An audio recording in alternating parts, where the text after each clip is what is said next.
usapang NPD tayo sa Pilipinas, madalas nating marinig ang mga linyang, toxic lang siya, ganun lang talaga ugali niya. O kaya, magpasensya ka na lang. Pero minsan, may mas malalim palang pattern sa likod ng paulit-ulit na manipulation, paninira ng self-esteem at kawalan ng empathy. Ang NPD o Narcissistic Personality Disorder ay isang mental health condition. Hindi ito simpleng kayabangan lang. Hindi rin ito simpleng pagiging selfish lang. Mas malalim ito at pwede itong makaapekto hindi lang sa mismong tao, kundi lalo na sa mga taong laging nasa paligid niya. May 9 na common signs na kadalasang tinitingnan pagdating sa NPD. Number 1, sobrang taas ng tingin sa sarili. Number 2, sobrang fixated sa success, power, ganda o image niya. Number 3, feeling niya espesyal siya at dapat iba ang trato sa kanya. Number 4, kailangan niya palagi ng papuri, validation at paghanga. Number 5, pakiramdam niya entitled siya at dapat laging nasusunod. Number 6, ginagamit niya ang ibang tao para makuha ang gusto niya. Number 7, hirap siya o wala siyang pakialam sa nararamdaman ng iba. Number 8, madalas siyang mainggit o iniisip niyang naiinggit ang iba sa kanya. Number 9, mayabang, mapagmataas at minamaliit ang ibang tao. Ngayon, importante ito. Kapag 5 sa 9 na ito ang madalas mong nakikita sa partner, kapamilya, kaibigan o kakilala mo, posible itong warning sign ng narcissistic behavior. Pero tandaan, hindi ito sapat para sabihing may NPD na agad ang isang tao. Ngayon, baka itanong mo, bakit ba nagkakaroon ng ganitong disorder ang isang tao? Hindi ito dahil Pilipino siya. Hindi rin ito dahil masama lang talaga ang ugali niya. At hindi rin ito simpleng choice lang.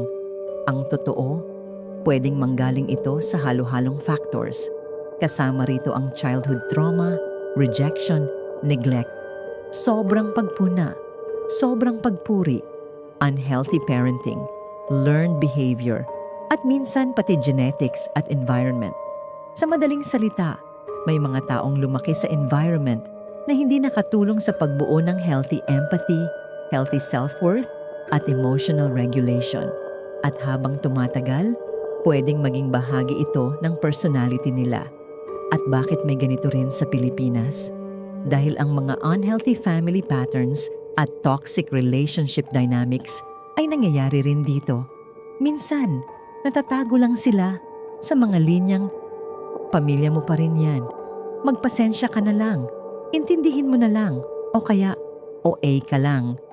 Dahil dito, may mga tao na hindi agad nakaka-realize na emotional abuse na pala ang nangyayari sa kanila.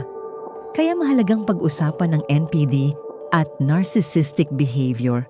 Hindi para basta mag-label ng tao, kundi para mas maintindihan natin ang red flags, maprotektahan ang sarili natin at makapagsimula ng healing. Kung gusto mong malaman kung paano mamuhay kasama ang mga taong ganito, paano protektahan ang sarili mo, at paano magsimulang mag-heal, subaybayan mo ang mga susunod nating videos dito sa ating page. Disclaimer: ang content na ito ay for awareness and educational purposes only. Hindi tayo nagdi-diagnose ng NPD. Clinical psychologists at psychiatrists lamang ang maaaring mag-diagnose nito. Ang goal natin dito ay awareness, protection, at healing.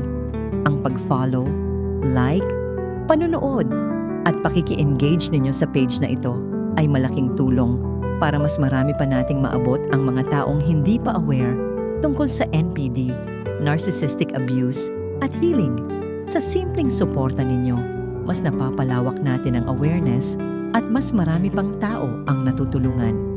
Malaking tulong din ito sa akin bilang content creator na patuloy na nagpo-promote ng NPD awareness, support, at healing. Maraming salamat sa patuloy ninyong suporta sa mga narcissist sa Pilipinas page.